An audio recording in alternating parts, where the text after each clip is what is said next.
दोस्तों, स्वागत है आप सभी का फिर से मेरे नए ब्लॉग में। और आज का ब्लॉग स्टार्ट हो रहा है शाम के 8 बजे से। तो 8 बजे का टाइम इस समय हो रहा है। और आज हम लोग ना थोड़ा सा मतलब लेट आए घूम करके, क्योंकि यहाँ पे जो है एक वो मेला लगा हुआ है ना, सरस मेला। तो उसको देखने चले गए थे। थोड़ा सा मतलब हम लोग रास्ते से जाते हैं ना जहाँ पे वॉक करने, तो वहीं रास्ते में ही था, डिग्री कॉलेज में था। और वहाँ पे ना बहुत सारी जैसे पहाड़ी चीज़ें होती हैं ना, जैसे कि मडवे के नूडल्स थे और पास्ता और सूजी का पास्ता, बाकी सारी पहाड़ी दालें आई हुई थी। तो काफ़ी चीज़ें थी। और लेकिन आज भीड़ बहुत हो रही थी, फिर मैंने सोचा दूसरे दिन जाऊँगी, अगर कुछ ठीक ठाक सा लगेगा ना तो ले आऊँगी। और क्योंकि पहाड़ी चीज़ें ना मतलब अच्छी लगती है, हम लोग तो वैसे ही मतलब पहाड़ी लोगों को तो पहाड़ी चीज़ें खैर पसंद ही आती हैं। तो उसके बाद फिर घर आए और फिर गए शनि मंदिर, क्योंकि आज था शनिवार। और अभी जो है खाना आज मैंने कुछ नहीं बनाया अभी। आलू बॉयल थे दिन के, तो मैंने सोचा शाम को आलू टमाटर की सब्ज़ी बनाऊँगी। और बाकी कल मैं ना वो लेके आई थी पतोड़े वाले पत्ते जो होते हैं, अरबी के पत्ते। तो दिन में मैंने उसकी सब्ज़ी बनाई थी, बहुत टेस्टी होती है उसकी सब्ज़ी, मतलब हमारे पहाड़ में बहुत बनाते हैं। उसमें ना वो तुरई डालते हैं, मूली डालते हैं और मतलब मिक्स करके बना लेते हैं उसको, तो अच्छी लगती है। तो दिन में वो बनाई, उसके बाद पत्ते बच गए थे, फिर मैंने सोचा कि इसके जो है वो पतोड़े बना लेती हूँ। और कल संडे है तो सुबह नाश्ते के काम भी आ जाएगा, वो भी अच्छे लगते हैं। तो ज़्यादातर मतलब हम सब्ज़ी भी बनाते हैं, पतौड़े भी बनाते हैं, सब मतलब आजकल जब सीज़न है ना तो सीज़न में आते हैं पत्ते। तो और उसमें ना मतलब पत्ते इतने अच्छे हो रहे थे, उसमें खराश भी नहीं थी बिल्कुल भी। तो बस यही करते करते लेट हो गया, तो फिर मैं सोचा चलो 8 बज रहे हैं, ब्लॉग भी शुरू कर देते हैं। और पतौड़े की रेसिपी भी आपके साथ वैसे तो खैर मैं कितनी बार शेयर कर चुकी हूँ। तो अब बना लेते हैं, आज स्टीम करके बनाती हूँ, और वैसे और दिन में वैसे बनाती हूँ पत्ते मोड़ करके, मतलब गुन की पहाड़ी में कहते हैं ना हमारे यहाँ। तो चलिए स्टार्ट करते हैं। तो सबसे पहले यहाँ पे मैंने आलू टमाटर की सब्ज़ी चढ़ा दी थी। मैंने सोचा सब्ज़ी बनती रहेगी और मैं अपना काम भी करते रहूँगी। और बच्चों के लिए यहाँ पे तल दिए थे फ्रेंच फ्राइज, बच्चों को भूख लगी थी तो फिर उनके लिए जो है मैंने फ्रेंच फ्राइज तल दी थी। कभी भी खा लेते हैं बच्चे, ऐसा रात दिन कितना समय हो रहा है क्या हो रहा है ये सब कुछ नहीं देखते। और जब बच्चे बोलते हैं तो फिर मैं भी उसी समय कर देती हूँ। और यहाँ पर जो है मैं बना रही हूँ पतौड़े। उसके लिए मैंने यहाँ पे लिया है बेसन और साथ ही ले लिया थोड़ा सा चावल का आटा, और थोड़ा सा इसमें अजवाइन ले लेंगे और डाल दूँगी मैं इसमें हींग। इतनी चीज़ें मैंने इसमें ऐड कर दी है, बाकी इसमें मसाले मिलेंगे और सारे जो भी बेसिक से मसाले हैं सारे इसमें ऐड कर दूँगी। उससे पहले जो है मैंने इसमें ऐड करा है लहसुन, अदरक और हरी मिर्च का पेस्ट, तो इसको डालना चाहिए, इसमें बहुत अच्छा टेस्ट आता है। तो वैसे तो मैं जब सावन में बनाती हूँ ना तब मतलब मैं नहीं डालती, क्योंकि उस समय हम लहसुन प्याज नहीं खाते हैं। और आजकल जो है डाल देती हूँ, क्योंकि आजकल ऐसा कोई परहेज़ नहीं रहता लहसुन प्याज का। तो यहाँ पे जो है और वैसे अक्सर जब मैं पतोड़े बनाती हूँ ना तब सावन का महीना ही होता है, उस समय तो जो है मतलब मैं प्याज नहीं सॉरी लहसुन इसमें डाल नहीं पाती हूँ। तो यहाँ पे मैंने सारे मसाले ऐड कर दिए थे और जो पेस्ट था वो भी ऐड कर दिया था। और यहाँ पे मेरी बातें भी चल रही थी, क्योंकि फ़ोन आया था भाभी का, तो फिर मैं भाभी से बात भी कर रही थी और यहाँ पे अपना काम भी कर रही थी। तो बस उसके बाद जो है मैंने इसमें पानी डाला और अच्छा सा इसका एक बढ़िया सा घोल तैयार कर लिया था। और यहाँ पे जो ये पत्ते हैं इतने पत्ते बच गए थे, बाकी की मैंने जो है सब्ज़ी बना ली थी दिन में। तो एक एक करके मैंने सारे पत्ते ना छाँट लिए हैं, छोटे बड़े इस तरीके से अलग अलग सा इनको कर दिया है। और बस यहाँ पे जो है मैं इसमें बेसन लगा लेती हूँ। तो पहले तो मैंने थाली ली थी, थाली में लगा रही थी, लेकिन थाली में ना वो मतलब बन नहीं पा रहे थे, तो फिर थाली मैंने हटा दी। उसके बाद यहाँ पे जो है एक पत्ते में पहले बेसन लगा दिया, उसके बाद फिर दूसरा पत्ता उसमें लगा दिया है। इस तरीके से जो है इसमें मतलब हम करते जाएंगे, एक के बाद एक पत्ता, एक के बाद एक पत्ता। तो वैसे मुझे अपनी वो वाली विधि ज़्यादा अच्छी लगती है जिसमें मैं पत्ते मोड़ करके बनाती हूँ। और लेकिन ये भी सही है, क्योंकि अब मेरे पास जो है स्टीमर है ना अच्छा सा, तो इसलिए जो है मैं स्टीम करके ही बना लेती हूँ। नहीं तो पहले पहले फिर ये होता था ना कि मतलब थोड़ा सा कुकर में रख करके वो करने पड़ते थे। और लेकिन अब जो है मैं स्टीम वाले भी बनाती रहती हूँ, अगर पत्ते अच्छे मिल जाते हैं तो। नहीं तो फिर इन पत्तों में खराश भी होती है ना, तो बच्चे खाते नहीं हैं, फिर गले में लगते हैं। तो अमचूर पाउडर भी मैंने इसमें ऐड कर दिया था, वो मैं आपसे कहना भूल गई थी। और अमचूर पाउडर इसमें ज़रूर पड़ता है, क्योंकि फिर नहीं तो गले में ना खराश होती है। तो इस तरीके से मैंने सारा बेसन इसमें लगा दिया है और साथ ही जो है ऐसा टाइट टाइट सा रोल बना दिया है। बस उसके बाद जो है इसको यहाँ पर मैंने स्टीम करने रख दिया था। तो एक बार मैं इनको पलट भी लेती हूँ, जिससे कि ना अच्छे से ये पक जाते हैं, क्योंकि अगर ये ज़रा से भी कच्चे रहते हैं ना तो भी मतलब गले में खराश होने का वो रहता है, खराश होती है।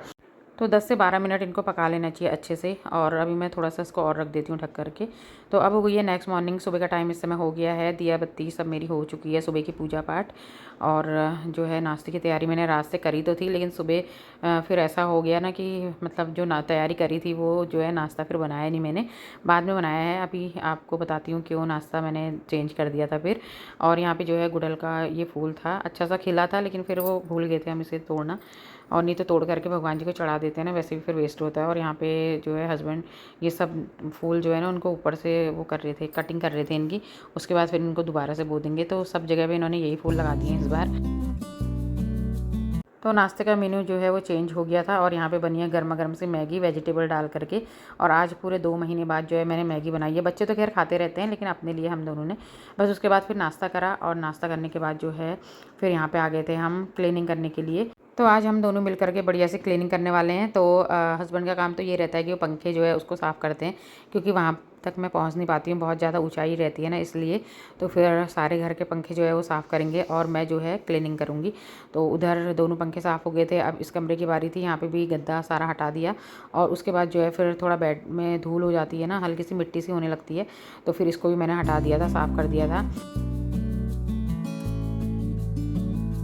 वैसे गर्मी के दिन होते हैं ना तो काफ़ी ज़्यादा आराम रहता है, जैसे बिस्तर निकालना नहीं पड़ता है, बस हल्के फुल्की चादर उससे ही हो जाता है। लेकिन अब जाड़े आने वाले हैं ना, तो बस अब ढेर सारा बिस्तर भी निकलेगा और डेली जो है इतना टाइम लगेगा फिर इनको फोल्ड करने के लिए। यहाँ पे गद्दा बाहर निकाला था, क्योंकि दिन में ना बच्चे बैठ जाते हैं यहाँ पे, तो फिर गद्दा निकाल लेते हैं, उसके बाद फिर कोने में डाल देते हैं। फिर मैं जो है उसको संभाल रही थी।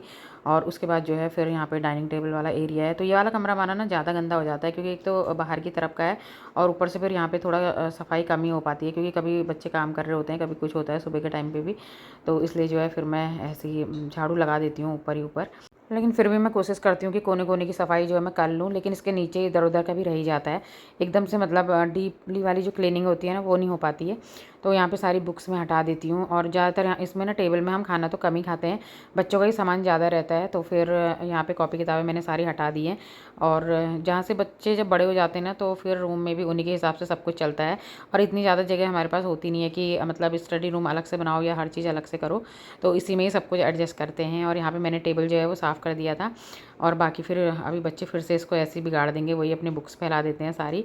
तो यहाँ पे जो है कुर्सी के नीचे सारे जाले हल्के फुल्के से जो लगे थे वो भी मैंने साफ़ कर दिए हैं, क्योंकि ऊपर ऊपर की सफाई तो होती है, लेकिन इनके नीचे भी जाले हो जाते हैं। और आजकल वैसे बरसात का टाइम है, तो इन चीज़ों का थोड़ा ध्यान रखना पड़ता है कि मतलब हफ्ते में जो है इस तरीके से सफाई करनी चाहिए, जो हल्के फुल्के जाले होते हैं निकल जाते हैं।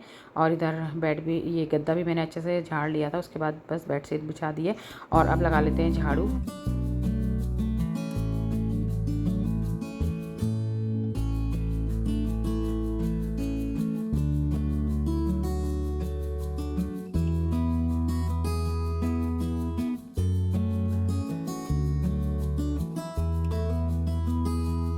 तो झाड़ू मेरा लग गया था। यहाँ पे रह गई है किचन की सफाई करना।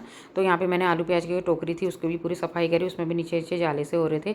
और उसके बाद ये लहसन हमारा ख़राब हो रहा था, बीच में हमने एक महीने खाया नहीं था, तो उस वजह से जो है ख़राब होने लगा था। तो फिर मैंने सोचा इसको ना अलग अलग कर देती हूँ, क्योंकि जब अगर लहसन ज़्यादा हो ना और ख़राब होने लगे तो फिर जो उनकी कलियाँ हैं ना उसको अलग अलग कर देना चाहिए, जिससे कि लहसन सही रहता है। और नहीं तो फिर अगर ये ऐसा कूड़ा रहता है ना, प्याज हो चाहे लहसन का, इनमें कॉकरोच भी होने की वो रहती है, मतलब उनके छिक्कलों के बीच में ना छिप से जाते हैं। तो यहाँ पे जो है सारा लहसन मैंने साफ़ करके थोड़ा सा इसको धूप में सुखा दूँगी। और उसके बाद अब आ गई हूँ मैं किचन में। और यहाँ पे जो है मैंने राजमा बॉईल करने के लिए रख दिए थे। और उसके बाद जो है अब मैं पतोड़े जो मैंने कल बनाए थे ना उनको फ्राई कर लेती हूँ। तो आपको बताती हूँ, सुबह हमने नाश्ता इसलिए नहीं करा था ना, क्योंकि कल मैंने इसमें चावल का आटा मिला दिया था। और आज है एकादशी, तो एकादशी के दिन हम लोग चावल नहीं खाते। जब चावल नहीं खाते तो चावल का आटा कैसे खा सकते थे। तो इसलिए फिर जो है फिर प्लान चेंज कर दिया था। और यहाँ पे मैं जो है बच्चों के लिए इसको फ्राई कर देती हूँ, क्योंकि सुबह तो खैर बच्चे लेट उठे थे, तो इसलिए बच्चों ने सुबह नहीं खाए थे। तो अभी जो है मैं इस समय इनके लिए फ्राई कर देती हूँ। और इस बार के पत्ते भी बहुत अच्छे थे ना, तो बच्चों ने भी खा लिए थे। नहीं तो फिर एक बार मैं पहले लेके आई थी, तो फिर वो जो है मैंने बनाए तो थे ऐसे स्टीम करके, लेकिन वो बच्चों ने खाए ही नहीं, फिर मुझे फेंकने पड़े हो, क्योंकि वो बहुत ज़्यादा ना वो हो गए थे, मतलब गले में लग रहे थे। तो फिर कभी कभी ये होता है ना, कोई पत्ते जो होते हैं उनमें मिलावट होती है, तो पत्ते जो है सारे पत्ते फिर उसकी वजह से वो हो जाता है, गले में खराश सी हो जाती है, सब बिगड़ जाता है पूरा मतलब। और यहाँ पर जो है फिर ये वाले पत्ते बहुत अच्छे थे, तो ये मैंने फ्राई कर दिए थे। और यहाँ पे जो है इसको सॉस के साथ खाएंगे। और ये चटनी के साथ भी बहुत अच्छे होते हैं और सॉस के साथ भी अच्छे होते हैं। और काफ़ी ज़्यादा ना क्रिस्पी बने थे, मतलब बहुत अच्छे हो रहे थे जब हमने अगले दिन खाया। तो इसको ना बना करके फ्रिज में रख दो तो सही रहता है, 2-3 दिन आराम से चल जाते हैं। और जब आपको ज़रूरत हो तब आप जो है फ्राई कर लो। तो चलिए बच्चों को दे देते हैं खाने के लिए। और आज का वीडियो यहीं पे एंड करती हूँ। आई होप आपको पसंद आया होगा। तो अगर आपको मेरा वीडियो पसंद आता है तो वीडियो को लाइक कीजिएगा, चैनल को सब्सक्राइब कीजिएगा, कमेंट जरूर करिएगा। मिलते हैं नई वीडियो के साथ, तब तक के लिए बाय।